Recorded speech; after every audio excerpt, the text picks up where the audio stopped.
إن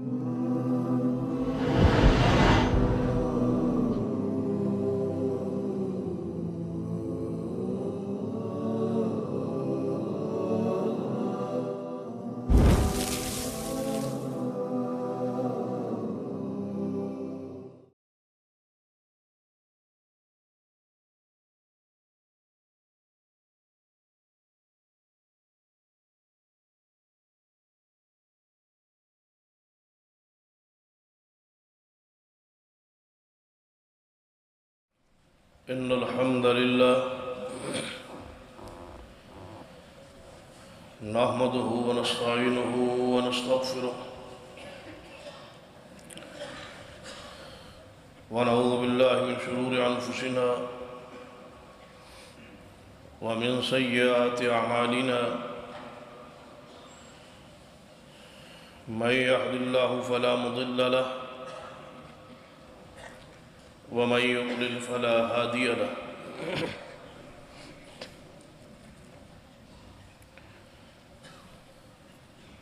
أشهد أن لا إله إلا الله وحده لا شريك له وأشهد أن محمدًا عبده ورسوله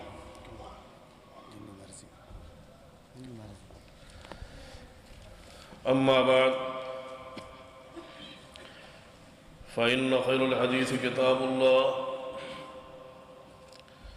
وخير الهدي هدي محمد صلى الله عليه وآله وسلم وشر الأمور محدثاتها وكل محدثة بدعة وكل بدعة ضلالة وكل ضلالة في النار أما بعد فأعوذ بالله السميع العليم من الشيطان الرجيم من حمده ونفخه ونفثه بسم الله الرحمن الرحيم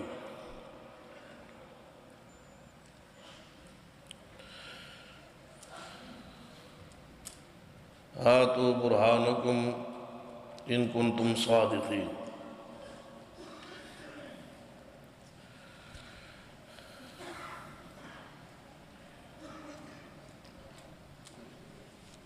محترم ذی وقار حضرت الامیر صاحب، علماء کرام، بزرگوں اور دوستوں، واجب الرشد قابل احترام اسلامی روحانی ماں اور بہن،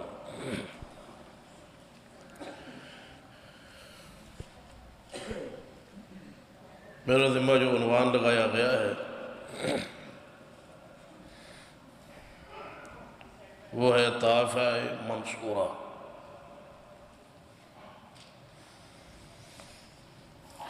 وہ جماعت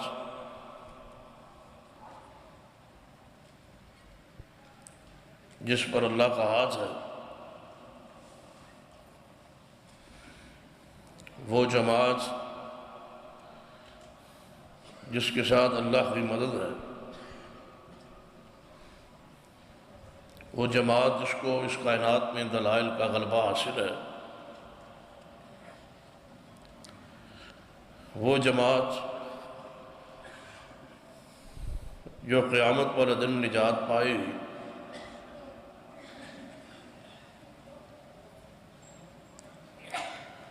اس حوالے سے مجھے حکم ہوا ہے کہ میں چند گزارشات آپ کے سامنے بیان کروں۔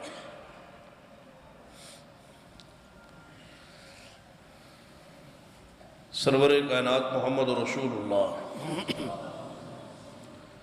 صلی اللہ علیہ وآلہ وسلم فرمان ہے جامع ترمذی میں، آپ نے ارشاد فرمایا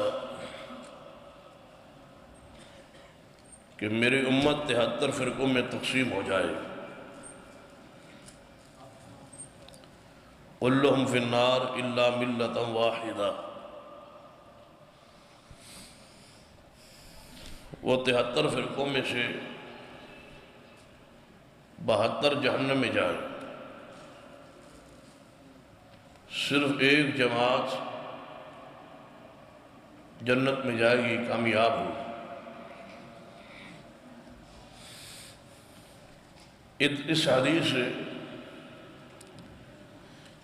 یہ بات بالکل واضح ہوتی ہے کہ جس کا ذہن یہ ہے کہ سارے ہی ٹھیک ہے، جس پر جہاں بھی لگا ہے اس کو لگے رہنا چاہیے،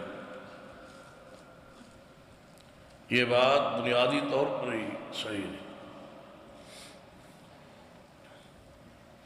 سارے ٹھیک نہیں ہو سکتے، حق اور ٹھیک ایک ہی ہے۔ یہ کیسے ہو سکتا ہے کہ آپ میں سے ایک آدمی کہے کہ اس وقت رات کے 10 بجے اور دوسرا آدمی کھڑا ہو کے کہے کہ نہیں دن کے 10 بجے؟ تو آپ میں سے کسی بندے کو کہا جائے کہ فیصلہ کرے ہم میں سے ٹھیک کون ہے، تو وہ دونوں کی شکل کو دیکھ کے کہے میرے نزدیک تو دونوں ہی ٹھیک ہے،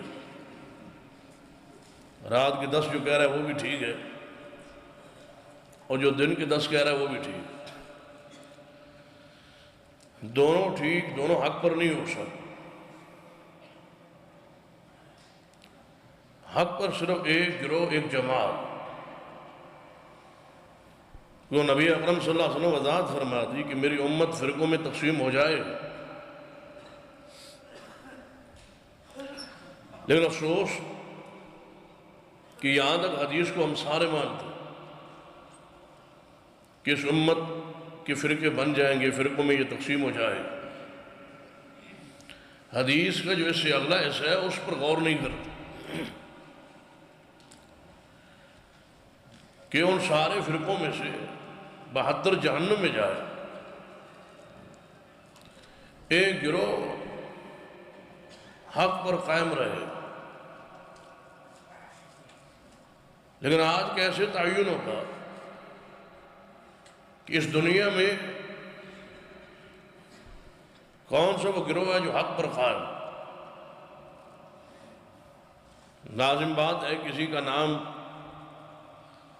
تو حدیث میں نہیں ہوگا، اہل حق کی کچھ علامات، کچھ نشانیاں جو قرآن اور سنت میں موجود ہیں۔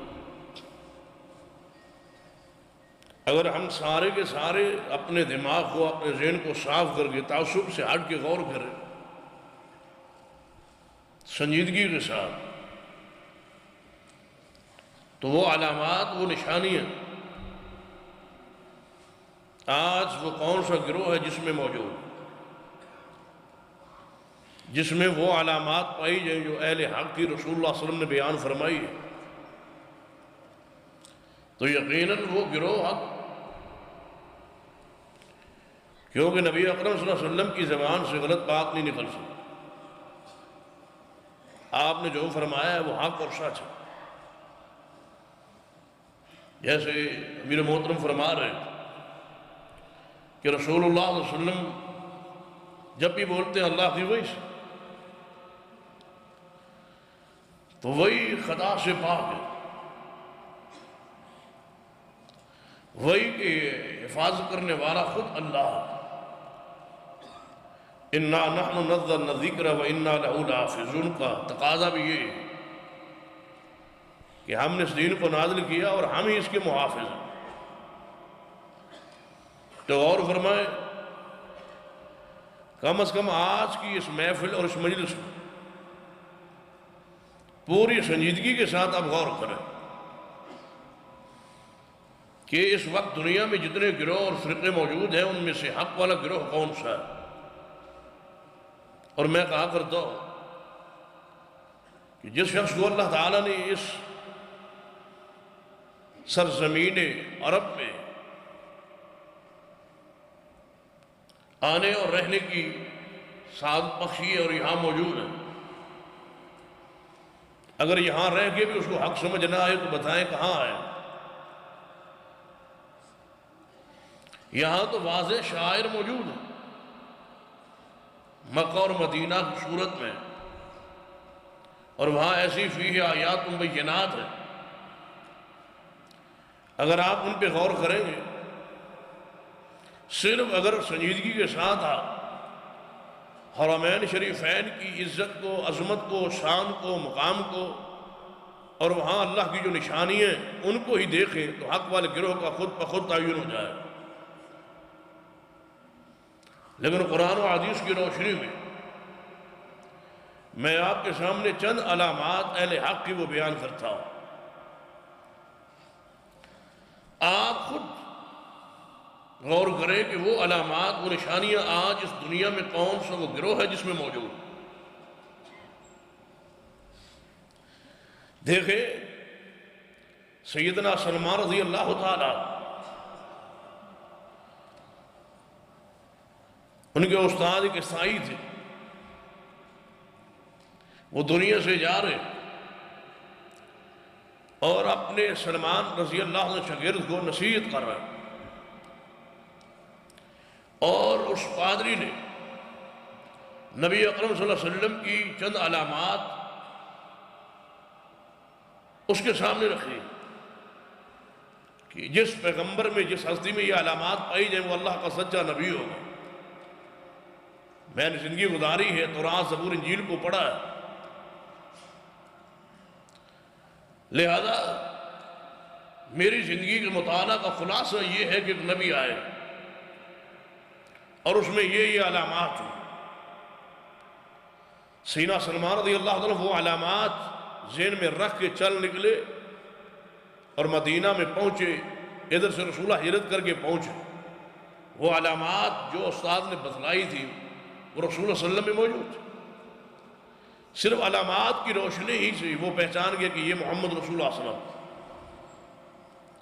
دیکھئے کہ عیسائی تورات، زبور، انجیل کی روشنی میں علامات بیان کر رہا۔ میں آپ کے سامنے حق والے گروہ کی علامات قرآن سے اور سرور کائنات محمد رسول اللہ صلی اللہ علیہ وسلم کی حدیث کی روشنی میں بیان کر رہا ہوں۔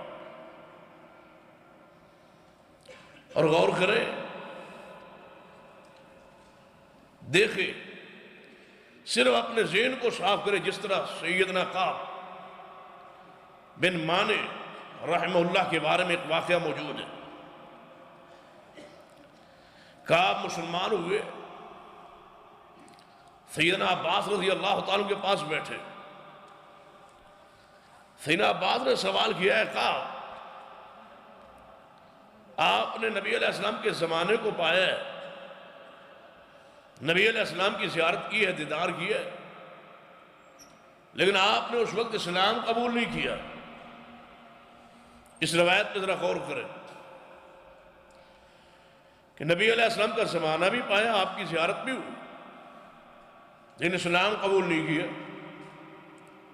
اسلام قبول کیا ہے آپ کی وفات کے بعد، آپ کی دنیا سے جانے کے بعد۔ تو میرا سوال یہ ہے، وہ کون سے دلائل ہیں جو آپ نے محمد رسول اللہ صلی اللہ علیہ وسلم کے جانے کے بعد دیکھے ہیں اور پڑھے ہیں، جس کی وجہ سے تو نے اسلام قبول کر لی؟ کاش تو پیغمبر کے زمانے میں اسلام قبول کرتا تو رسول اللہ کا صحابی ہوتا۔ اس وقت وہ دلائل کیا آپ کے علم میں نہیں تھی؟ بعد میں وہ کون سی نئی بات، وہ کون سی نئی دلیل ہے جس کی وجہ سے تجھے یہ ہدایت نصیب ہوئی؟ سیدنا کعب نے بڑے پیارے الفاظ میں اپنا واقعہ ہدایت کا بیان کیا ہے۔ فرماتے ہیں اے عباس رضی اللہ تعالیٰ، جس طرح میں یہودیوں کا بہت بڑا عالم ہوں، اس طرح میرا باپ مانے بھی بہت بڑا عالم ہے۔ تو میرا باپ نے ایک کتاب لکھی، تورات اور زبور کا نچوڑ نکال کے اس کا خلاصہ اپنے الفاظ میں اپنی کتاب میں لکھا۔ جب میرے باپ موت کے قریب تھے تو میں آپ کے پاس بیٹھا، تو میرے باپ نے مجھے یہ نصیحت کی کہ اے کعب، میرے بعد میرے گدی نشین آپ ہوں، میرے نائب آپ ہوں، تو خیال رکھنا اس وقت بہت سارے لوگ محمد رسول اللہ صلی اللہ علیہ وسلم کا کلمہ پڑھ رہے ہیں، اس کا ساتھ دے رہے ہیں، کہیں آپ نے اپنے دین سے پھر نہ جانا۔ اور جب بھی کوئی مسئلہ پیش آئے تورات اور زبور کو پڑھنا برکت کے لیے، لیکن اگر کوئی مسئلہ پیش آ جائے تو میری کتاب یہ لکھی ہوئی ہے میرے ہاتھوں سے، اور یہ تورات اور زبور کا نچوڑ اور خلاصہ ہے، اس کو پڑھتے رہنا اور لوگوں کے سوالات کے جوابات یا فتاویٰ جو ہے وہ دیتے رہنا۔ آپ کو تورات اور زبور مسئلہ دیکھنے کے لیے اس کی ضرورت نہیں، بس برکت کے لیے پڑھ لو۔ کہنے لگے عباس مجھ سے کیا پوچھتے ہو؟ میں نے اپنی ساری زندگی اس باپ کے نچوڑ پر ہی اس پر گزارا کرتا رہا کہ یہ میرے ابا کی کتاب ہے، اس کا نچوڑ ہے تورات و زبور کا۔ میں نے تورات اور زبور کو کھولنا بھی گوارا نہ کیا۔ جب میں نے دیکھا عبداللہ بن سلام جیسے بڑے بڑے عالم وہ مسلمان ہو رہے، کہیں ایسا نہ ہو کہ میرے ابا جی کو کوئی غلطی لگ گئی ہو، تورات اور زبور میں محمد رسول اللہ صلی اللہ علیہ وسلم کا تذکرہ موجود ہو، لیکن وہ بات مجھ تک نہ پہنچی ہو، تو میں کیوں نہ اپنے باپ کی وہ کتاب، وہ نچوڑ جو میرے باپ نے نکالا تورات زبور سے، اس کو ایک دن ایک طرف رکھ کے اصل تورات کو دیکھ تو لوں، اصل زبور کو پڑھ تو لوں۔ غور کریں، فرماتے ایک رات اللہ نے اسلام کے لیے میرے سینے کو کیسے کھولا۔ میں نے اپنے باپ کی کتاب جو تھی اس کو سرانے اپنے تخیے کے نیچے رکھا اور تورات کو کھول لیا، تورات کا مطالعہ شروع کر دیا۔ تو میں کیا پڑھتا ہوں کہ اس تورات میں محمد رسول اللہ کا ذکر اور تذکرہ موجود ہے۔ تو اسی دن سے میں نے اسلام قبول کر لیا۔ اب آپ غور کریں کہ اسلام کب قبول کیا، کب سمجھ آیا؟ جب باپ کا نچوڑ چھوڑا، بزرگوں کا نکالا وہ نچوڑ چھوڑا اور یہ سمجھا کہ یہ غلطی لگ گئی ہے بزرگوں کو۔ جب آپ کا ذہن یہ ہوگا کہ میرے بزرگ غلطی نہیں کر سکتے، میرے بزرگوں نے یہ قرآن و حدیث کا نچوڑ نکال دیا، جو انہوں نے فرمایا جو سمجھا وہی ٹھیک ہے، تو آپ کبھی ہدایت نہیں پا سکتے۔ ہدایت اس وقت ملے گی جب آپ کے دل کے اندر ہدایت کی تڑپ ہو، خواہش ہوگی، چاہت ہو، اور یہ عقیدہ بنا لیں گے کہ ہو سکتا ہے بزرگوں کو نچوڑ نکالتے ہوئے کہ خطا ہو گئی ہو، غلطی لگ گئی، بس صرف آپ نے بزرگوں کا نچوڑ نکالو وہ ایک طرف رکھے اور آج قرآن کو کھولے اور حدیث صحیحہ کو کھولے، صحیح البخاری کو پڑھے اور اللہ سے دعا کریے کہ اللہ ہمارے سینے کو دین کے لیے کھول، ہمیں قرآن و سنت کا فہم اور سمجھ عطا فرما۔ اور جس دن آپ نے یہ ارادہ کر لی کہ ہو سکتا ہے بزرگوں کو غلطی لگ گئی ہو، اور یاد رکھے اس کائنات میں کوئی ایسی ہستی و شخصیت نہیں ہے جو غلطی سے پاک ہو، جس کی زبان و تحریر و تقریر میں غلطی کا امکان نہ ہو۔ کائنات کی ہر شخص کی ہر بات میں، ان کی تقریر و تحریر میں، سوچ و فکر میں غلطی کا امکان ہے۔ ایک ہستی ہے ساری کائنات میں جن کی زبان پہ غلطی کا امکان نہیں ہے، اور وہ صرف محمد رسول اللہ صلی اللہ علیہ وسلم۔ آپ کی زبان کو اللہ نے معصوم بنایا، جس طرح آپ کا جسم پاک معصوم ہے، جس طرح آپ کی ذات معصوم ہے، اسی طرح محمد رسول اللہ علیہ وسلم کی بات بھی معصوم ہے اور خطا سے پاک۔ جب تک یہ عقیدہ نہ ہو اس وقت تک آپ حق تک پہنچنا آپ کے لیے مشکل ہے۔ جب آپ حق کی تلاش میں نکلیں گے تو بہت سارے مغالطے و شبہات لوگ آپ کے ذہن میں ڈالنے کی کوشش کریں۔ ان مغالطوں میں سے ایک مغالطہ یہ ہوگا کہ قیامت والے دن پتہ چلے گا ٹھیک کون ہے غلط کون ہے۔ دنیا میں یہ پتہ نہیں چل سکتا حق پر کون ہے اور باطل پر کون ہے، یہ قیامت والے دن پتہ چلے گا۔ اب آپ بتائیں قرآن نازل ہوا کس کے لیے؟ حق اور باطل کے درمیان فرق کرنے کی۔ محدثین کرام نے لمبے لمبے سفر کر کے ایک ایک حدیث رسول کو محدثین کرام نے جمع کی ہے۔ ارادہ کیا ہے کہ اس قوم کو پتہ چلے، اس دنیا کو پتہ چلے حق کیا اور باطل کیا ہے۔ قربان اس قوم پر یہ 1400 سال بعد کہہ رہی کہ قرآن آنے کے باوجود، احادیث کا ذخیرہ جمع ہو جانے کے باوجود، قرآن اور حدیث کو معصوم و محفوظ ہونے کے باوجود ہمیں نہیں پتہ چلا حق کیا اور باطل کیا۔ تو پھر قرآن پاک کے نزول کا مقصد تو ختم ہو گیا۔ پھر حدیث کی حفاظت کی ذمہ داری جو اللہ نے اٹھائی تھی، یا محدثین کرام نے حدیث کو جمع کیا تھا، پھر اس کا کوئی فائدہ نہ ہوا جب آپ کو یہ نہیں پتا کہ حق پر کون اور باطل پر کون، حق کیا اور باطل کیا۔ جب آپ حق کی تلاش کے لیے نکلیں گے تو دوسرا مغالطہ آپ کے ذہن میں یہ ڈالنے کی کوشش کی جائے کہ قرآن و حدیث انتہائی مشکل ہے، یہ سمجھ نہیں آتے عام آدمی۔ قرآن و حدیث کو سمجھنے کے لیے 50 کے قریب علوم ہیں جن پر دسترس ہو، آدمی کو ہو، مہارت ہو، پھر جا کے بندہ قرآن و حدیث کو سمجھ سکتا ہے۔ یہ اس سے بھی زیادہ زہریلا مغالطہ ہے۔ قرآن و حدیث کو اللہ نے آسان نازل فرمایا، وَلَقَدْ يَسَّرْنَا الْقُرْآنَ لِلذِّكْرِ فَهَلْ مِن مُدَّكِرٍ، ہم نے اس قرآن کو آسان نازل کیا، کوئی ہے اس کو سمجھنے والا، کوئی ہے نصیحت پکڑنے والا؟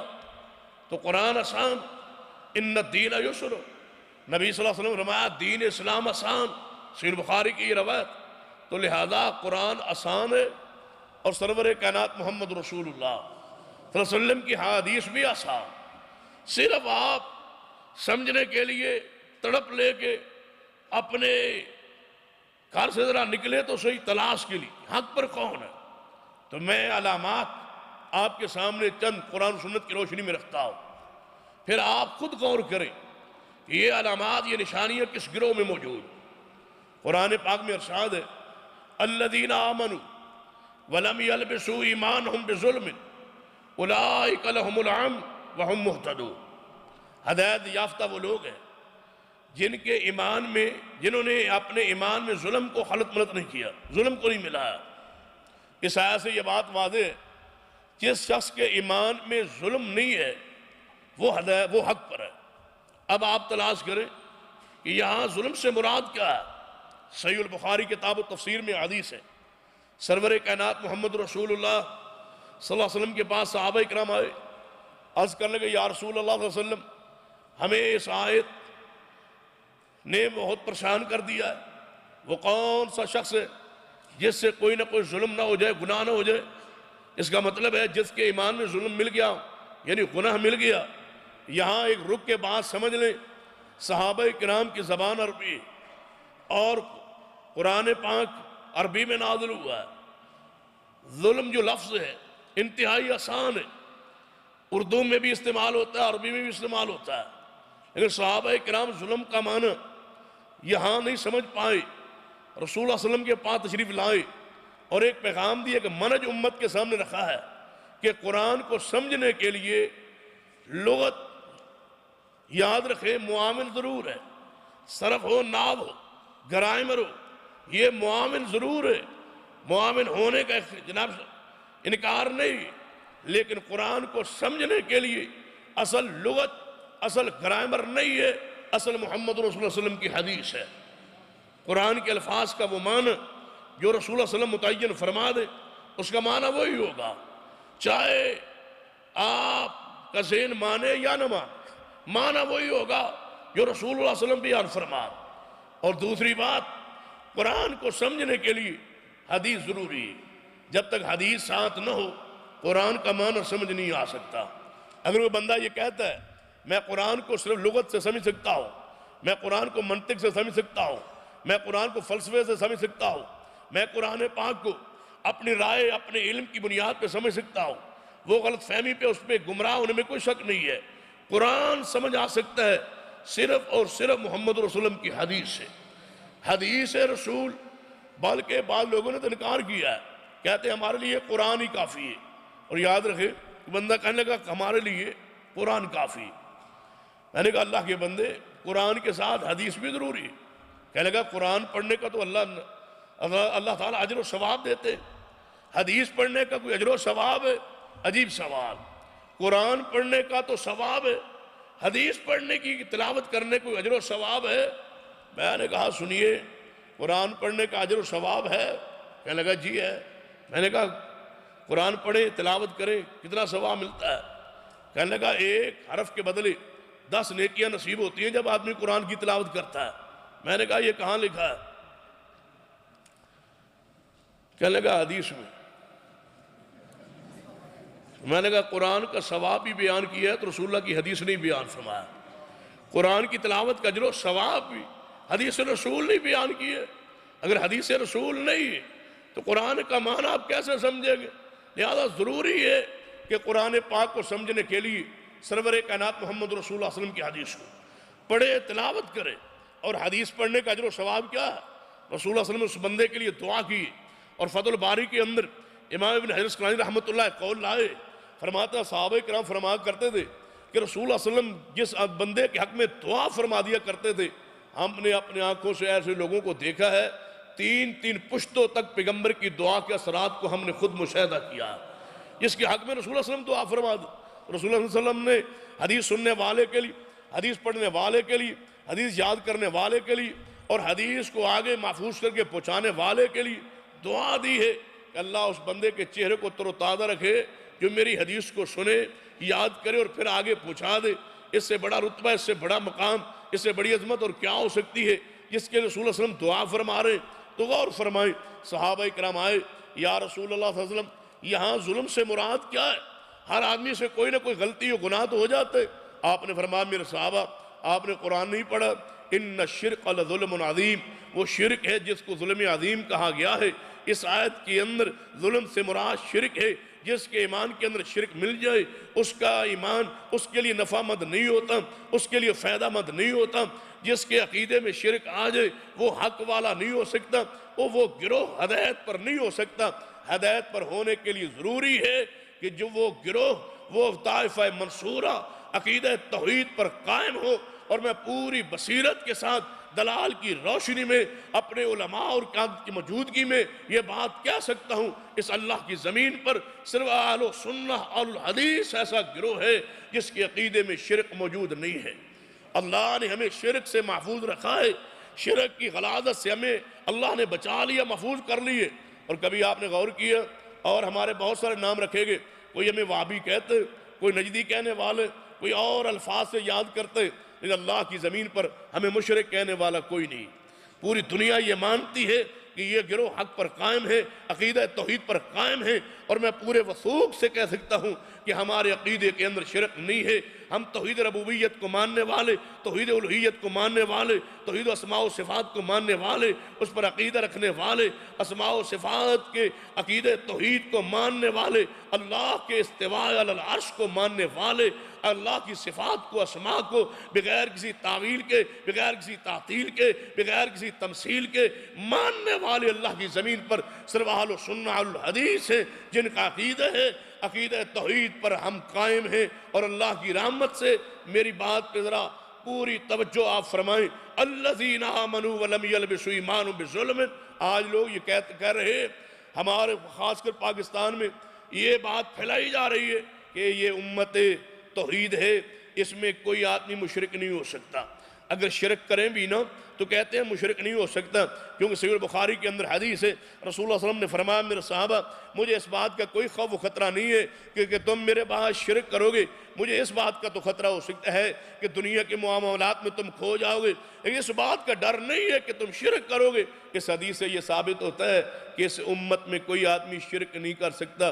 میں کہا کرتا ہوں اللہ کے بندو، قرآن کا وہی معنی بیان کریں، حدیث کا معنی وہی بیان کریں جو محدثین کرام اسلاف امت نے بیان کیے، جو صحابہ کرام نے بیان کیے ہیں۔ امام حجر اسقلانی رحمۃ اللہ علیہ نے فتح الباری کے اندر اس حدیث کے 2 معنی بیان کی ہیں۔ ایک معنی تو یہ ہے کہ نبی صلی اللہ علیہ وسلم کے سارے صحابہ توحید پر قائم رہے اور توحید پر فوت ہوئے، صحابہ کرام میں سے کوئی صحابی شرک کر سکتا نہیں، اس حدیث کا یہ معنی۔ دوسرا معنی یہ ہے کہ میری ساری امت مل کے شرک کر سکتی نہیں، ایک گروہ حق پر قائم رہے گا، ایک گروہ توحید پر قائم رہے گا۔ لیکن بہت سارے ایسے گروہ بھی ہوں گے جن کے عقیدے میں شرک آئے گا۔ اس پر قرآن پاک کی آیات موجود ہیں، وَمَا يُؤْمِنُ أَكْثَرُهُم بِاللَّهِ إِلَّا وَهُم مُشْرِكُونَ۔ یہ ایک حدیث سن لے جو صحیح البخاری کے اندر ہے، اگر پیغمبر کی امت میں شرک نہ ہو سکتا ہوتا، شرک کا امکان نہ ہوتا تو رسول اللہ صلی اللہ علیہ وسلم اس حدیث کو کبھی بیان نہ فرماتے۔ آپ نے فرمایا لِكُلِّ نَبِيٍّ دَعْوَةٌ مُسْتَجَابَةٌ، ہر نبی کو اللہ نے ایک دعا کرنے کا اختیار دیا کہ جو چاہو ایک دعا کر لو، مانگ لو۔ جب میری باری آئی تو میں نے اپنی دعا کو مؤخر کر لیا، قیامت والدن میں اپنی امت کے لیے سفارش کروں گا، اللہ میری سفارش کو قبول فرمائے گا۔ پھر آپ نے فرمایا میری شفاعت، میری سفارش کا میری امت میں سے اس آدمی کو فائدہ پہنچے گا جس نے کبھی اللہ کے ساتھ شرک نہیں کیا ہوگا۔ اگر پیغمبر کی امت میں سے کوئی شرک نہ کر سکتا ہوتا یا شرک کا امکان نہ ہوتا تو اس حدیث کا کوئی معنی ہمیں پھر سمجھ نہیں آتا۔ اگر یہ حدیث آپ کے اس مغالطے کو دور نہیں کر سکی تو آپ کے ذہن میں یہ پوری طرح اگر سمجھ نہیں آئی، اس مسئلے کو اور آسان انداز میں سمجھاتے ہوئے میں ایک حدیث پڑھتا ہوں۔ رسول اللہ صلی اللہ علیہ وسلم نے کیا فرمایا؟ جس مسلمان کے جنازے میں 40 ایسے افراد آ جائیں جنہوں نے کبھی اللہ کے ساتھ شرک نہ کیا ہو تو اللہ اس میت کے سارے گناہوں کو معاف فرما دیتا ہے۔ رسول اللہ صلی اللہ علیہ وسلم نے کیوں فرمایا تھا کہ جنہوں نے شرک نہ کیا ہو؟ اگر شرک کا امکان نہیں تھا تو رسول اللہ صلی اللہ علیہ وسلم نے فرمایا کیوں ہے؟ لہٰذا ماننا پڑے گا کہ جو آدمی کلمہ پڑھنے کے بعد شرک کرتا ہے وہ مشرک ہے اور شرک کرنے والا ہے۔ یہ کیسے ہو سکتا ہے کہ ایک آدمی یہ تو کہے کہ کلمہ پڑھنے کے بعد اگر وہ ڈاکہ مارتا ہے زمانہ اس کو، دنیا اس کو ڈاکو کہتی ہے، کلمہ پڑھنے کے بعد چوری کرتے زمانہ دنیا اس کو چور کہتی ہے، کلمہ پڑھنے کے بعد کوئی جھوٹ بولے وہ قذاب تو ہے، کلمہ پڑھنے والا اگر آدمی سود کھائے تو اس کو سود خور کہا جاتا ہے، کلمہ پڑھنے والا رشوت لے تو اس کو راشی کہا جاتا ہے، اگر کلمہ پڑھنے والا زنا کرے اس کو زانی کہا جاتا ہے، کلمہ پڑھنے کے باوجود کوئی قتل کرے تو قاتل کہا جاتا ہے، اگر کلمہ پڑھنے والا شرک کرے تو مشرک بھی ہوگا۔ یہ کیسے ہو سکتا ہے کہ ایک شرک کرے اور کہے کہ مجھے مشرک نہ کہو اس لیے کہ میں نے کلمہ پڑھا ہے؟ وہ تو جناب اللہ کے ہاں کتنا بڑا مجرم ہوگا کہ اس کلمہ بھی پڑھتے ہیں اور ساتھ ساتھ شرک بھی کرتے ہیں۔ شرک کرنے والا گروہ حق پر نہیں ہو سکتا، اس لیے کہ صحابہ کرام میں سے کوئی صحابی ایسا نہیں ہے جس نے کبھی شرک کیا، وہ شرک سے محفوظ تھے۔ جب میں اس آیت کو پڑھتا ہوں تو میرا ایمان تازہ ہوتا ہے اور مجھے تسکین قلب نصیب ہوتے ہیں کہ قرآن کہتا ہے فَإِنْ آمَنُوا بِمِثْلِ مَا آمَنْتُمْ بِهِ فَقَدْ اهْتَدَوْا، جب اگر تم ہدایت یافتہ ہونا چاہتے ہو ایسے ایمان لاؤ جیسے صحابہ کرام ایمان لائے۔ اس کا مطلب ہے صحابہ کرام جیسا ایمان جس کا ہوگا وہ ایمان اللہ کیا مقبول ہے۔ جب میں نے اس آیت کو دیکھا، پرکھا، غور کیا تو مجھے پھر اہل سنت اہل الحدیث کا عقیدہ سامنے آیا کہ یہ وہی گروہ ہے جو صحابہ کرام کے منہج پر یہ قائم ہے۔ کیوں؟ اس لیے کہ صحابہ کرام میں سے کوئی صحابی شرک کرنے والا نہیں تھا، اور ہم بھی اللہ کی زمین پر ایسا گروہ ہے جو ہم شرک کرنے والے نہیں ہیں، بلکہ سیدنا عمر رضی اللہ تعالیٰ عنہ نے اس درخت کو کھیڑ کے رکھ دیا تھا جو شرک کا سبب یا ذریعہ بن رہا تھا۔ وہ بیعت رضوان کے موقع پہ جس درخت کا ذکر قرآن نے بیان کیا، لَقَدْ رَضِيَ اللَّهُ عَنِ الْمُؤْمِنِينَ اِذْ يُبَايِعُونَكَ تَحْتَ الشَّجَرَةِ فَعَلِمَ مَا فِي قُلُوبِهِمْ۔ اس درخت کو لوگوں نے اپنے لیے برکت دینے والا سمجھنے لگے، اس کے پتے کھانے شروع کیے یا اس کے سائے میں بیٹھنے سعادت سمجھنے لگے، تو آپ نے فرمایا جاؤ اس درخت کو کھیڑ دو۔ صحابہ کرام اس درخت کو کھیڑ دیا کرتے تھے جو شرک کا سبب یا ذریعہ بنتا تھا۔ آج اللہ کی زمین پر ایک گروہ ہے جو درخت، جو جھاڑی یا کوئی درخت شرک کا ذریعہ اور سبب بنے ہم اس کو کھیڑ کے رکھ دیتے ہیں۔ اور آپ نے تو وہ مشہور سیڈی آپ نے دیکھی ہوگی، سنی ہوگی کہ پاکستان کے اندر ایک بستی میں ایک درخت کو کھیڑا گیا اور حدیث نے اس کو کھیڑا۔ لوگ کہنے لگے جو اس بزرگ کے دربار سے یہ درخت کھیڑتا ہے ایک شاخ ایک ٹہنی بھی توڑے بزرگ اس کی ٹانگ توڑ دیتے ہیں، بزرگ اس کی ٹانگ توڑتے ہیں۔ میں نے کہا اللہ کے بندو یہ اللہ کا ولی ہے، المسلم من سلم المسلمون من لسانہ و یدہ۔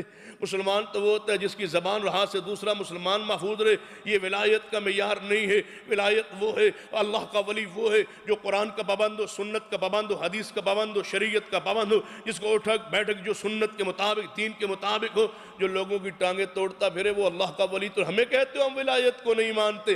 ہم تو ولایت کو ماننے والے ہیں، لیکن ولایت قرآن سنت کی اتباع کا نام ہے۔ وہ ہر شخص اللہ کا ولی ہے جس کی سیرت و کردار، جس کی صورت و سیرت قرآن و سنت کے تابع اور مطابق ہو۔ تو میری بات پہ ذرا غور کریں۔ وہ ساتھیوں نے مجھے فون کیا کہ ہم وہ درخت اکھیڑنا چاہتے، ایک بندے نے کہا 1,00,000 روپے لے لیں اس درخت کو اگر آپ مانتے ہیں نا کہ بزرگ کچھ نہیں کر سکتے، آپ کا عقیدہ ہے، تو اس درخت کو پھر اکھیڑ کے آپ دکھائیں، میں 1,00,000 روپے دوں گا، ہم جا رہے ہیں، دعا کریں۔ میں نے کہا ٹھیک ہے جاؤ۔ پھر ایک دوسرے دوست نے فون کیا، شاہ جی کچھ ہو نہ جائے، ہم جا تو رہے ہیں۔ میں نے کہا آج تک یہی تو کہتے رہے ہو کچھ نہیں کر سکتے، آپ ڈرتے ہو، پریشان، جاؤ، کچھ نہیں ہوتا۔ درخت کو کھیڑا گیا۔ بعد میں 2-4 دنوں بعد وہاں میرا جلسہ تھا، تو انہوں نے کہا دیکھا ہے نا ہم نے درخت کو، پریشان تھے کہ کس طرح، کہنے لگے اتنی جلدی میں 30-35 منٹوں میں آپ نے اس درخت کو کیسے کھیڑ دیا؟ بابا جی نے آپ کو کچھ نہیں کہا؟ میں نے کہا ہم نے بابا جی سے رابطہ کیا تھا اور بابا جی سے کہا تھا آپ نے یہ درخت کیا کرنا ہے بزرگوں، ہمیں اگر 1,00,000 روپیہ ملتا ہے تو ہمیں لینے دو، اس درخت کو ہمیں اکھیڑنے دو۔ انہوں نے کہا ٹھیک ہے۔ اگر دوسرے آتے تھے نا جن کا عقیدہ یہ تھا کہ میں کرنی پرنی والوں کی ٹانگیں میں توڑ دیا کرتا تھا، تم سے میں راضی ہوں، تم سارا کھیڑ کے لے جاؤ، مجھے کوئی اعتراض نہیں، لیکن شرط یہ ہے کہ مشرکوں میں سے کوئی ساتھ ان کو سائڈ پہ الگ کر دینا۔ تو وہاں اعلان ہوا حضرات بابا جی بہت ناراض ہیں، جو بابا کو مانتا ہے وہ ادھر ہو جائے، جو اللہ کو مانتا ہے ادھر ہو جائے۔ اب 2 گروہ میں وہ لوگ تقسیم ہو گئے، اس طرح CD میں آپ کو دیکھ سکتے ہیں، ایک طرف جناب بابے والے، ایک طرف اللہ والے کھڑے۔ میں نے کہا میں درمیان میں ہوں، اور میرا تو جی چاہتا ہے درمیان میں میں کھڑا ہوں اور پڑھوں وَامْتَازُوا الْيَوْمَ أَيُّهَا الْمُجْرِمُونَ۔ جناب بابے جی والے الگ ہیں، اللہ والے الگ ہیں۔ اب درخت کو کھیڑا جا رہے ہیں، کہ اتنی جلدی میں آپ نے کیسے کھیڑ لیا؟ میں نے کہا نیچے سے بابے نے زور لگایا، اوپر سے ہم نے کھینچ لیا۔ کہنے لگا بابا جی زندہ ہے؟ میں نے کہا ہاں تمہارا تو عقیدہ ہے نا زندہ ہے، یہ تو ہمارا عقیدہ ہے، یا مان لو کہ بابا جی ہم سے راضی ہیں، خوش ہیں، انہوں نے خود درخت نیچے سے اوپر کیا، ہم نے اوپر سے کھینچ لیا، یا یہ مان لو یا پھر حق مان لو۔ وَمَا يَسْتَوِي الْأَعْمَى وَالْبَصِيرُ وَلَا الظُّلُمَاتُ وَلَا النُّورُ وَلَا الظِّلُّ وَلَا الْحَرُورُ وَمَا يَسْتَوِي الْأَحْيَاءُ وَلَا الْأَمْوَاتُ إِنَّ اللَّهَ يُسْمِعُ مَن يَشَاءُ وَمَا أَنْتَ بِمُسْمِعٍ مَّن فِي الْقُبُورِ۔ آج ہمارے اس گروہ میں شرک کرنے والا کوئی نہیں ہے، جس طرح صحابہ کرام میں کوئی شرک کرنے والا نہیں تھا۔ ہمیں اللہ نے شرک سے محفوظ رکھا، اللہ نے ہمیں شرک سے بچا لیا، شرک کی غلاظت سے، نجاست سے بچا لیا۔ اگر اس طرح سمجھ نہیں آئی تو ایک اور انداز سمجھانے کی کوشش کرتا ہوں کہ رسول اللہ صلی اللہ علیہ وسلم کی جناب وفات کے بعد جب آپ سوموار کے دن وفات ہوئے تو آپ بدھ اور جمعرات کی درمیانی رات کو آپ کو دفن کیا گیا۔ اگلے دن جو ہے نا 2 دن بعد جمعہ ہے، تو خطبہ جمعہ سیدنا صدیق نے ارشاد فرمایا، کیا صدیق کا حق نہیں تھا؟ جلان فرماتے کہ 2 دن 3 دن پہلے نبی صلی اللہ علیہ وسلم دنیا سے وفات پا گئے اور رسول اللہ علیہ وسلم کی قبر مبارک بن گئی ہے۔ میرا صحابہ، میرے ساتھیوں، آج حق بنتا ہے کہ ہم رسول اللہ علیہ وسلم کی قبر کے لیے جناب چندہ اکٹھا کریں، آپ کی قبر کو ہم پختہ بناتے ہیں اور آپ کی قبر پہ ہم مجاور بن کے بیٹھتے ہیں۔ 7ویں دن ہم یہاں کو اجتماع کریں گے، پھر 40ویں دن یہاں اجتماع کریں گے، سالانہ پیغمبر کی قبر پہ عرس ہوگا اور سارے صحابہ کرام کی حاضری بھی ہوگی اور آخر پہ لنگر تقسیم ہوگا۔ دعائے خیر صدیق فرمایا کریں گے۔ کوئی ایک واقعہ، کوئی اللہ کا بندہ اس اللہ کی زمین پر ہے جو ثابت کر سکے؟ اگر کوئی ایسا واقعہ نہیں ہے تو مان لیں صحابہ کرام جس منہج پر قائم تھے اس منہج پر آج ہم قائم ہیں، قرآن پر، پیغمبر کی سنت پر، حدیث پر۔ شرک سے ہم بیزار ہیں، شرک سے ہم دور ہیں، اور جس گروہ کے عقیدے میں شرک نہ ہو وہ گروہ حق پر ہوتا ہے۔ یہ قرآن نے بیان کیا ہے، ہمارے عقیدے کے اندر شرک موجود نہیں ہے۔ اللہ کی رحمت و فضل ہے کہ ہم میں کوئی نجومی بھی نہیں ہے، صحابہ کرام میں کوئی نجومی نہیں تھا، جو چاہو سو پوچھو، چند منٹوں میں محبوب قدموں میں۔ کبھی دیکھا ہے پاکستان میں ہر در و دیواروں پہ لکھا ہوتا ہے بابا عامل نجومی، جو چاہو سو پوچھو، جو چاہو سو پوچھو، چند منٹوں میں محبوب قدموں میں۔ یہ کون ہے محبوب؟ یہ کس کو کہا گیا ہے محبوب؟ یہ عزتوں کو لٹیرے، یہ لوگوں کی عزتوں کو لوٹنے والے، یہ کیا کہہ رہے؟ محبوب قدموں میں۔ اس کا مطلب ان کو حیا و شرم، غیرت و عزت و دین و شریعت کی تابعداری، ان کی کوئی پرواہ نہیں ہے۔ جو چاہو سو پوچھو۔ اگلی بات پہ غور کیجئے، صحابہ کرام میں کوئی نجومی نہیں تھا، آج اللہ کی زمین میں آل الحدیث اہل السنہ میں کوئی نجومی موجود نہیں ہے۔ ہم نجومی جناب نجومی بننا یا یہ علم سیکھنا ہم اس کو جائز نہیں سمجھتے۔ رسول اللہ صلی اللہ علیہ وسلم فرماتے ہیں جو نجومی کے پاس جائے اس کی بات کو تصدیق کر دے، اس نے محمد کی ساری نبوت کا جو کچھ مجھ پہ نازل ہوا اس کا انکار کر دیا۔ بلکہ محدثین کرام نے نجومی کے پاس جانے کو، اس کی بات کو ماننے کو نواقض ایمان کے اندر داخل کیے. اس بندے کا ایمان ٹوٹ جاتا ہے جو نجومی کی بات کی تصدیق کر لے. صحابہ کرام میں کوئی نجومی نہیں تھا، ہم میں کوئی نجومی نہیں ہے. صحابہ کرام میں کوئی قوال و قلندر نہیں تھا، ہم میں کوئی ایسا قلندر مجذوب نہیں ہے. صحابہ کرام میں کوئی قبر کا مجاور نہیں تھا، ہم میں بھی کوئی قبر کا مجاور نہیں ہے. صحابہ کرام کو آپ الگ استانہ بنا کے لوگوں سے بیعت نہیں لیتے تھے، ہم بھی ایسا نہیں کرتے. صحابہ کرام کو الگ سلسلہ بنا کے لوگوں اپنے مریدوں پیر کو مریدوں کو تقسیم نہیں کرتے تھے، ہم بھی ایسا نہیں کرتے. بلکہ ہمارا وہی عقیدہ ہے کہ مشکل کشا اور حاجت روا کون ہے؟ یہ ہمارا ایمان اور ہمارا عقیدہ ہے. لوگوں نے کہا، ایک بندہ مجھ سے کہنے لگا کہ آپ کا کیا عقیدہ ہے؟ اہل حدیث و اہل سنت جو ہیں یہ پیروں فقیروں کو مانتے ہیں. میں نے کہا ہم مانتے ہیں. کہنے لگے پیروں کو مانتے ہو؟ میں نے کہا ہم مانتے ہیں. کہنے لگے پیروں کو کیا مانتے ہو؟ میں نے کہا ہمارے نزدیک تو پیر صرف پیر ہی نہیں ہوتا، ساتھ ساتھ فقیر بھی ہوتا ہے. ہم تو پیروں کو فقیر مانتے ہیں. ہمارے نزدیک ہر فقیر پیر نہیں ہوتا، لیکن ہر پیر ہمارے نزدیک فقیر ضرور ہوتا ہے. پیر ہوتا ہی وہ ہے جو ساتھ ساتھ فقیر بھی ہو. یا ایھا الناس انتم الفقراء الی اللہ، اے لوگو تم سارے کے سارے فقیر ہو.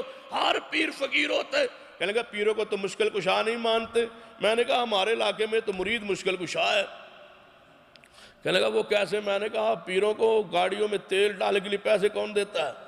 کہنے لگا مرید دیتے ہیں. میں کہ پیروں کو نظریں بکرے اور جناب مرغے اور نظر و نیاز کون دیتا ہے؟ کہنے لگا مرید دیتے ہیں. میں نے کہا دیتے مرید ہیں اور مشکل کشا پیر ہے. مرید وہ جو مرید مشکل کشا ہوئے نا، جو پیروں کے روٹی وغیرہ چلا رہے وہ مشکل کشا ہے. جو مانگ رہے ہیں وہ مشکل کشا ہے، یا دینے والے مشکل کشا ہے. یاد رکھیے مشکل کشا کون ہے؟ اللہ.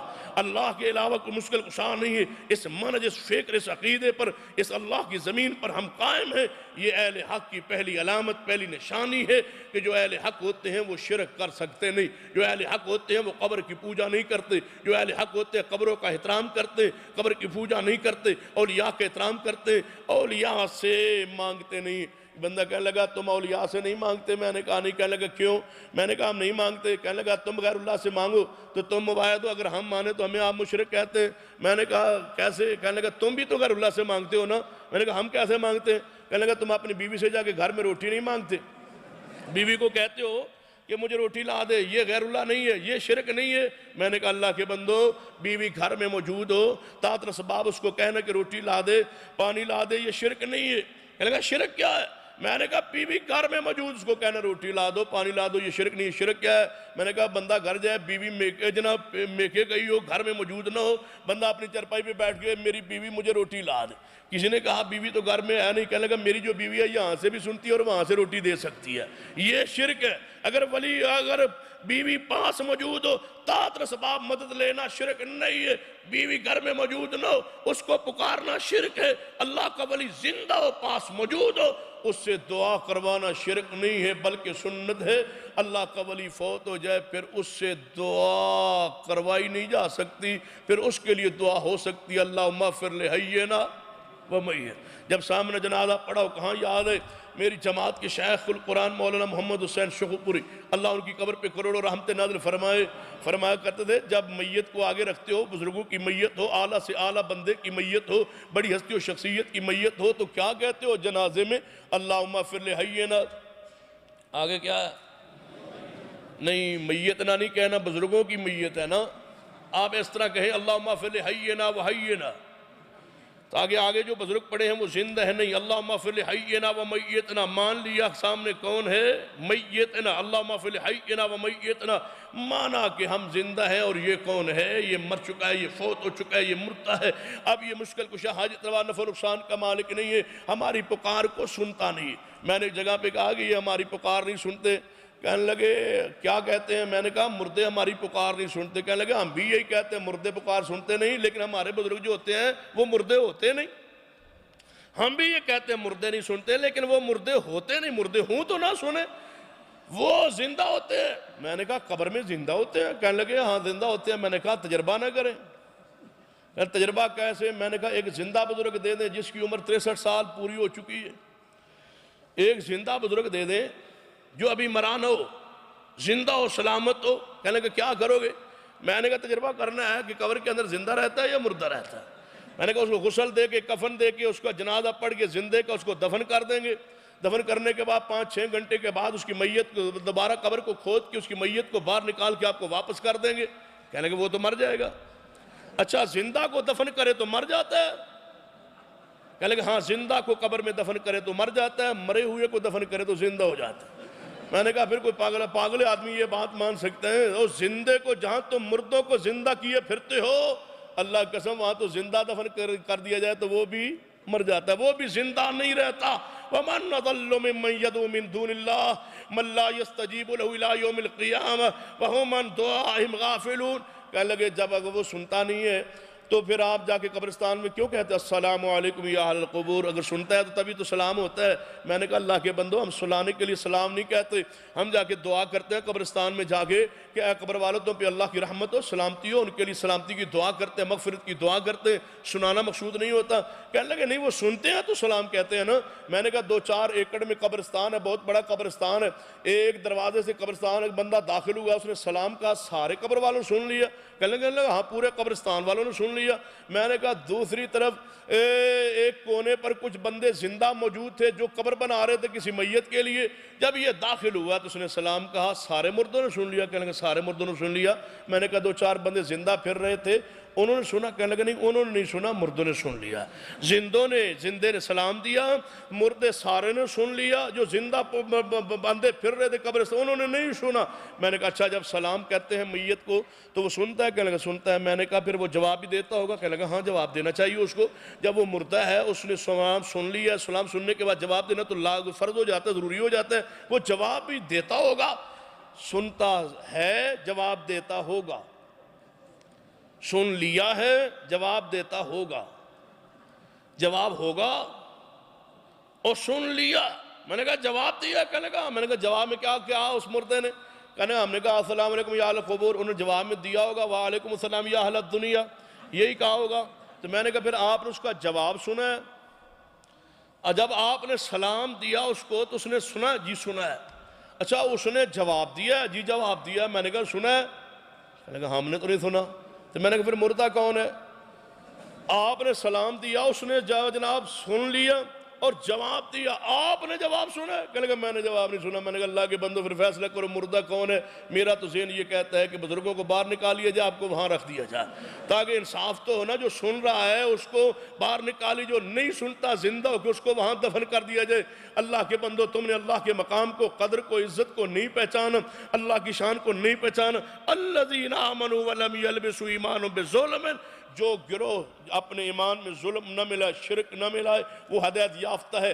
ہم اس اللہ کی زمین پر جن کے عقیدے میں شرک نہیں ہے، ہم شرک سے دور ہیں، شرک غلاظت سے دور ہیں، شرک سے دور ہے، توحید پر قائم ہے، اور عقیدہ توحید پر جو وہ توحید جس کو محدثین نے بیان کیا ہے ہم بیان کر سکتے ہیں۔ اپنے عقیدہ توحید پر اپنی دنیا کے زمان نمنے کتاب التوحید امام بخاری کتاب التوحید پہ پیش کر سکتے ہیں۔ یہ ہے ہمارا عقیدہ جو صحیح البخاری کے آخر میں کتاب التوحید ہے، یہ ہے ہمارا عقیدہ۔ ابن خزیمہ رحمہ اللہ کی کتاب ہے کتاب التوحید، اس کو پڑھے، کتاب الایمان اس کو پڑھے، اپنے عقیدہ توحید کو، اپنے عقیدہ کو مضبوط کرے۔ اہل حق کی پہلی علامت نشانی کچھ گروہ میں شرک موجود نہیں ہوتا۔ دوسری نشانی پہ غور کیجئے، فرمایا اللہ ولی الذین آمنوا یخرجہم من الظلمات الی النور، وہ بندہ جس سے اللہ محبت کرنا شروع کر دے، اللہ اس کو بدعات سے نکال کے اس کو محمد کی سنت کا نور عطا فرما دیتا ہے۔ ہمارے عمل میں بدعات نہیں ہے اللہ کی رحمت سے، ہم بدعات سے دور ہیں۔ لوگوں نے بدعات بنائی جناب، کہاں کہاں بدعات کا تصور، عبادت کوئی جناب عبادت کا کوئی جناب رکن اسلام کا کوئی اٹھا لے، زکوٰۃ کا معاملہ ہو، جناب رمضان المبارک کا مہینہ ہو، روزہ کا مسئلہ ہو، نماز کا ہو، ہر عمل میں بدعات ہی بدعات ہے۔ دعائیں، وظائف، اوراد اتنے بے شمار بنائے گئے کہ اللہ کی پناہ آج تک اللہ کی زمین پر پیغمبر کی زبان پہ گزارا کرنے والے صرف آل الحدیث آل السنہ ہیں، جن کا یہ عقیدہ ہے کہ ہم وہی دعا پڑھیں گے جو محمد رسول اللہ کی زبان سے نکلی ہے، ہم وہی ورد کریں گے جو رسول اللہ صلی اللہ علیہ وسلم نے کیا ہے، ہم وہی عمل کریں گے جو رسول اللہ صلی اللہ علیہ وسلم، ہم سنت کے امیر ہیں۔ اور ایک محدث نے بڑی پیاری بات لکھی ہے، فرماتے ہیں میں نے سوچا کہ اس دنیا میں بہت سارے فرقے اور گروہ ہیں، ان میں سے حق والا گروہ کون سا ہے، میں اس کو پہچاننا چاہتا ہوں۔ فرمایا اس پہچان میں جب میں تلاش کرنے لگا تو مجھے یہ اہل سنت اہل حدیث اہل حق نظر آئے۔ کیوں؟ فرماتے ہیں اس لیے کہ میں نے دنیا کے جتنے گروہ دیکھے، ہر گروہ کے عقیدے میں نے فرق دیکھا۔ ایک گروہ ہے اس کا عقیدہ جناب ایک گروہ ہے وہ ایک ملک میں رہتے ہیں، دوسرے ملک میں بھی رہتے ہیں، اس ملک کے جناب وہی گروہ اس کا عقیدہ اور ہے، دوسرے ملک میں اسی گروہ کا عقیدہ کچھ اور ہے۔ ایک اہل سنت اہل حدیث ہے، ایک مشرق میں رہتے، ایک شمال میں رہتے، ایک جنوب میں، ایک مغرب میں رہتے، آپس میں رابطہ نہیں ہے، زبانیں الگ ہیں، ملک الگ ہے، لیکن ان کا عقیدہ ایک ہے۔ اور یاد رکھیے اہل سنت سعودی عرب میں ہوں یا جناب دنیا کے کسی ملک میں ہوں، پاکستان میں ہوں یا ہندوستان میں ہوں یا بنگلہ دیش میں ہوں، امریکہ افریقہ کہیں بھی ہوں، اہل سنت دنیا کے جس کونے میں ہوگا اس کا عقیدہ ایک ہوگا۔ فرماتے مجھے ایسے محسوس ہوتا ہے یہی اہل حق ہے کیونکہ ان کا عقیدہ ایک ہے، ان کے عقیدے میں فرق نہیں ہے۔ یہ دنیا کے جس کونے میں آپس میں رابطہ نہیں ہے، تعلق نہیں ہے، آنا جانا نہیں ہے، زبانیں الگ ہیں، سارے معاملات الگ ہیں، لیکن عقیدہ ایک ہے۔ میں حیران ہوا یہی حق والے ہیں، کیوں؟ ان کا عقیدہ ایک ہے اور ان کا لگتا ہے عقیدہ ایک زبان سے نکلا ہے، اور وہ زبان کون سی ہے؟ وَمَا يَنْتِقُ عَنِ الْهَوَىٰ إِنْ هُوَ إِلَّا وَحْيٌ يُوحَىٰ۔ اہل حدیث دنیا کے جس کونے میں ہوگا، فروعات میں مسائل میں اختلاف ہو سکتے ہیں، حدیث کے فہم میں اختلاف ہو سکتے ہیں، اس میں اختلاف ہو سکتے ہیں کہ ایک اہل حدیث ہو، اہل سنت ہو، وہ رکوع کے بعد ہاتھ کو باندھ لے، ایک کو چھوڑ دے۔ حدیث کے فہم میں اختلاف ہو سکتے ہیں، ایک ہاتھ چھوڑ کے کھڑے، دوسرا ہاتھ باندھ کے کھڑے، یہ مسائل میں حدیث کے فہم میں اختلاف ہو سکتے ہیں۔ صحابہ میں رہا، محدثین میں رہا، تابعین میں رہا، آج ہے، قیامت تک رہے گا، حدیث کے فہم میں اختلاف ہو سکتا ہے، لیکن اہل سنت کے عقیدے میں اختلاف ہو سکتا نہیں۔ ہم عقیدے میں ایک ہے، وہی عقیدہ جو رسول اللہ صلی اللہ علیہ وسلم کی زبان پاک سے نکلے ہے، اس عقیدے کے حامل ہم ہیں۔ فرمایا اہل حق میں بدعت نہیں ہوتی، وہ پیغمبر کی سنت پر قائم ہوتے ہیں، اللہ ان کو ظلمات سے بدعات سے بچا کے محمد کی سنت کا نور عطا فرماتا ہے۔ ہمارے عمل میں بدعت نہیں ہے۔ دیکھیں ہماری نماز شروع ہوئی، ہم نے وضو کیا، سنت کے مطابق وضو کیا، وضو کرنے کے بعد ہم نے اٹھے نماز کو شروع کیا، قبلے کی طرف رخ کیا، قرآن کی روشنی میں ہم نے اپنے ہاتھوں کو اٹھایا، کندھوں کے برابر اٹھایا تو حدیث بخاری کی روشنی میں، کسی نے کانوں کے لو کے برابر اٹھایا تو حدیث مسلم کی روشنی میں، کسی نے اپنے ہاتھوں کو سینے پر باندھا تو حدیث ابن خدیمہ کی روشنی میں، یا فوق السرہ باندھا تو یہ بھی سینہ ہی تھا پیغمبر کی حدیث کی روشنی میں۔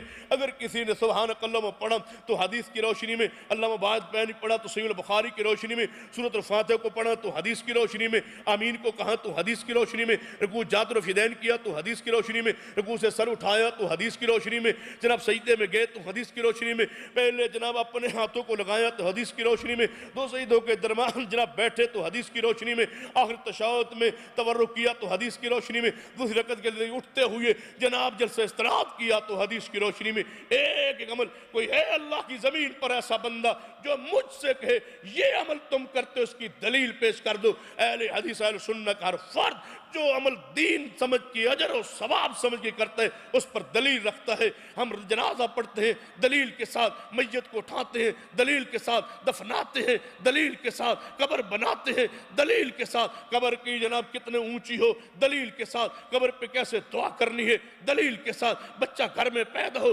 نام کیسے رکھنا ہے دلیل کے ساتھ، بچے کو گھٹی کیسے لگانی ہے دلیل کے ساتھ، بچے کے کان میں اذان کس طرح دینی ہے دلیل کے ساتھ، ہم نے بچے کی تربیت کیسے کرنی ہے دلیل کے ساتھ، مرد ہو عورت ہو ہم جیتے بھی دلیل کے ساتھ ہیں، ہم مرتے دلیل کے ساتھ ہیں، دلیل کے بغیر ہم دین میں کچھ نہیں کرتے، ہمارا اوڑھنا بچھونا ہمارا اٹھنا بیٹھنا دلیل کے ساتھ ہے، ہم دلیل کے بغیر کچھ نہیں مانتے۔ ہاں تو برہانکم ان کنتم صادقین۔ میں پوچھتا ہوں کبھی تم نے سوچا ہے یہاں آ کے بھی آپ نے قرآن کو نہ سمجھ سکے، حدیث کو نہ سمجھ سکے، دین کو شریعت کو نہ سمجھ پائے ہیں؟ کبھی آپ نے سوال کیے؟ جب آپ نے نماز کو شروع کیا تو آپ نے پنجابی میں، اگر جناب پٹھان تھا تو اپنی زبان پشتو میں، سندھی تھا تو سندھی میں، انگریزی جناب تو انگریزی میں، جناب کسی زبان کے جناب پنجابی تھا تو پنجابی میں، اس نے زبان سے نیت کی۔ اب آپ بتائیں کہ یہ نیت کے الفاظ قرآن و سنت میں موجود ہیں؟ کہتے نہیں ہیں۔ تو میں نے کہا پھر الفاظ کیوں بنائے؟ کبھی سوچا ہے؟ اور حقیقی بات ایک بات سن لیں اور توجہ کریں اور بات پہ غور کریں۔ سرور کائنات محمد رسول اللہ صلی اللہ علیہ وسلم کی حدیث کو سن لیں۔ میں نے کہا جب آپ نیت یہ الفاظ زبان سے ادا کرتے اس پر دلیل کیا؟ کہنے لگا دلیل تو نہیں ہے۔ میں نے کہا کیسے پڑھتے ہیں آپ؟ جب اس نے نیت سنائی تو کہتے پیچھے سے امام کے اللہ اکبر۔ میں نے کہا اللہ کے بندے آپ تو امام ہیں، آپ نیت کیا کرتے؟ کہنے لگا مجھے 14 سال ہو گئے امامت کراتے، میں تو روزانہ نیت یہی کرتا رہا ہوں۔ امام بھی کہتا ہے پیچھے سے امام کے اللہ اکبر، اللہ کے بندو سنت سے ہٹ جائیے، یہی حالت کیفیت ہوتی ہے۔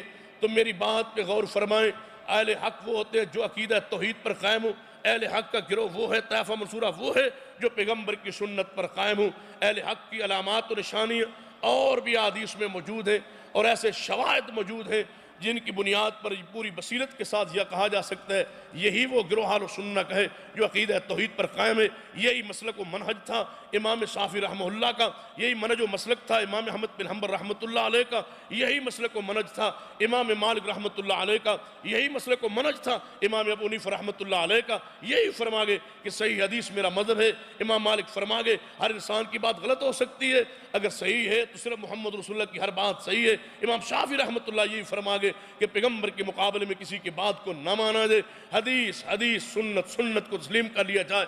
میں اس شواہد طائفہ منصورہ پر اور بہت سارے دلائل دے سکتا ہوں، لیکن چونکہ وقت کی قلت ہے اور آپ کی مصروفیت ہے اور آپ نے صبح اپنے ڈیوٹی پہ جانا ہے، میں انہی الفاظ پہ اکتفا کرتا ہوں۔ اللہ سے دعا کرتا ہوں اللہ مجھے بھی اور آپ کو بھی پیغمبر کی سنت پر، حدیث پر اور اس طائفہ منصورہ کے ساتھ جناب تمسک کی اللہ توفیق عطا فرمائے۔ اقول قولی ھذا واستغفر اللہ لی ولکم ولسائر المسلمین وآخر دعوانا